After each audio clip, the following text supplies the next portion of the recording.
அஸ்ஸலாமு அலைக்கும். Hi hello friends, welcome back to my channel. இன்றைக்கி நம்ம என்ன பார்க்க போகிறோன்னா, ரொம்ப டேஸ்டி அண்ட் ஸ்பைஸியாக இருக்கிற மீன் குழம்பு ரெசிபி தான் பார்க்க போகிறோம். சரி வாங்க வீடியோக்குள்ளே போகலாம். இன்றைக்கி நான் இந்த அளவுக்கு புளி, ஒரு லெமன் சைஸ் அளவுக்கு புளி எடுத்துக்கிறேன். மீன் குழம்பு செய்கிறதுக்கு கொஞ்சம் தண்ணி ஊற்றி ஊற வச்சிடலாம்.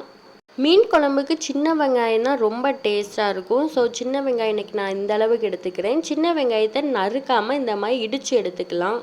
இந்த மாதிரி இடித்து எடுக்கிறப்ப இன்னும் மீன் குழம்பு டேஸ்ட்டாக இருக்கும். ஸோ நான் எல்லா வெங்காயத்தையும் இந்த மாதிரி இடித்து வேறு பவுலில் எடுத்துக்கிறேன். இப்போ சின்ன வெங்காயத்தை இடித்து எடுத்து வச்சுக்கிட்டாச்சு. இன்றைக்கி நம்ம மீன் குழம்பு மண்பானையில் தான் செய்ய போகிறோம். மண்பானையில் செய்கிறப்ப மீன் குழம்பு ரொம்ப அருமையாக வரும். ஸோ மண்பானையில் செஞ்சு பாருங்கள். அடுத்து நம்ம அதில் நல்லெண்ணெய், செக்கில் ஆட்டின நல்லெண்ணெய் எடுத்துக்கலாம். அதுதான் மீன் குழம்புக்கு இன்னும் டேஸ்ட் என்ஹான்ஸ் பண்ணும். ஸோ நல்லெண்ணெய் ஊற்றியாச்சு. எண்ணெய் சூடானோன்னே வெந்தயம் போட்டுக்கலாம். வெந்தயம் பொரிஞ்சோடனே கடுகு சேர்த்துக்கலாம். அதுக்கப்புறம் நம்ம இடித்து வச்சுருக்க சின்ன வெங்காயம் சேர்த்துக்கலாம். இனி அது நல்லா வதங்கி வரட்டும். அடுத்து பச்சை மிளகாய் 2ஆக நறுக்கி வச்சுருக்கேன், அது சேர்த்துக்கலாம். அடுத்து கருவேப்பிலையும் சேர்த்துக்கலாம்.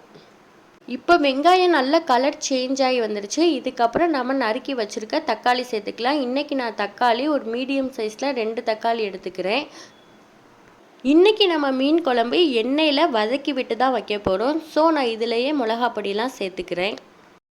வீட்டில் குழம்பு மிளகாப்பொடி அரைச்சி வச்சதில் இன்றைக்கி நான் 5 ஸ்பூன், இந்த குட்டி ஸ்பூனில் 5 ஸ்பூன் சேர்த்துக்கிறேன். 2 ஸ்பூன் தனி மிளகாப்பொடி சேர்த்துக்கிறேன். இதுக்கப்புறம் நம்ம எண்ணெயில் நல்லா வதக்கி விடணும். இதில் உள்ள பச்சை வாசம் எல்லாம் போகிற அளவுக்கு நல்லா வதக்கி விடணும். அப்போ தான் நல்லாயிருக்கும் டேஸ்ட்டாக மீன் குழம்பு. இப்போ நல்லா பொடி வதங்கி வந்துடுச்சு. இதுக்கப்புறம் தனியாக கரைச்சி வச்சுருக்க புளி தண்ணியை சேர்த்துடலாம். மீன் குழம்பு வைக்கிறப்ப இந்த ஸ்டேஜ் தான் ரொம்ப முக்கியமான ஸ்டேஜ். இதில் தான் உங்களுக்கு தேவையான புளிப்பு, உரப்பு, காரம் சரியாக இருக்குன்னு பார்க்க முடியும். எல்லாம் சரியாக இருக்கான்னு பார்த்துட்டு உங்களுக்கு தேவையான அளவு குழம்ப கூட்டி வச்சுருங்க. இதுக்கப்புறம் ஒரு 5 நிமிட்ஸ் நல்லா கொதி வரட்டும். இப்போ நல்லா கொதி வந்துருச்சு. இன்றைக்கி நம்ம மீன் குழம்பு தேங்காய் பால் ஊற்றி செய்ய போகிறோம். தேங்காய் ரொம்ப லேசாக இருந்துச்சுன்னா நீங்கள் தேங்காவை அரைச்சி கூட ஊற்றலாம். நான் இன்றைக்கி தேங்காய் முரடாக இருந்தனால தேங்காய் பால் ஊற்றி செய்கிறேன். தேங்காய் பால் ஊற்றியும் செய்யுங்க, ரொம்ப டேஸ்ட்டாக இருக்கும். இன்றைக்கி 2 கப் அளவு தேங்காய் பால் ஊற்றிக்கிறேன்.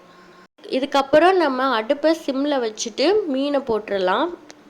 ஆல்ரெடி குழம்பு நல்ல பச்சை வாசம் போய் வந்துருந்துச்சு. இதுக்கப்புறம் மீன் வேகிறதுக்காக ஒரு 5 நிமிட்ஸ் மூடி போட்டு வேக வச்சிடலாம். மீன் குழம்புல எண்ணெய் நல்லா பிரிஞ்சு தனியாக வந்துருச்சு. இதுக்கப்புறம் ஃபைனலாக கொத்தமல்லி தழை போட்டு இறக்குனோம்னா நம்மளோட சூடான சுவையான மீன் குழம்பு ரெடி. ரொம்ப ஸ்பைசி அண்ட் புளிப்பாக டேஸ்ட்டாக இருக்கும். நீங்களும் நான் சொன்ன அளவுகளோட மண்பானையில் கண்டிப்பாக மீன் குழம்பு செஞ்சு பாருங்கள். சரி வாங்க நம்ம அடுத்து டிப்ஸ் பார்த்துடலாம். மீனில் ரொம்ப அதிகமான அளவு சத்துக்கள் இருக்குது. அதில் ரொம்ப முக்கியமான சத்து ஒமேகா 3யும் ஃபேட்டி ஆசிட்டும். இது ரெண்டுமே அதிக அளவு இருக்கறனால உடலில் இருக்க மெட்டபாலிசத்தை சீராக வச்சுக்க உதவுது. நம்ம உடல் ஒல்லியாக இருக்கிறதுக்கும் இது ரெண்டுமே உதவி செய்யுது. மீனில் இருக்க நன்மையை தெரிஞ்சுக்கிட்டோம், இனி தீமையும் தெரிஞ்சுக்கலாம். மீனை நீங்கள் அதிக அளவு உணவில் சேர்த்துக்கிறப்ப மூளையிலையும் கண்ணுலையும் பிரச்சனை வர வாய்ப்பு இருக்குது.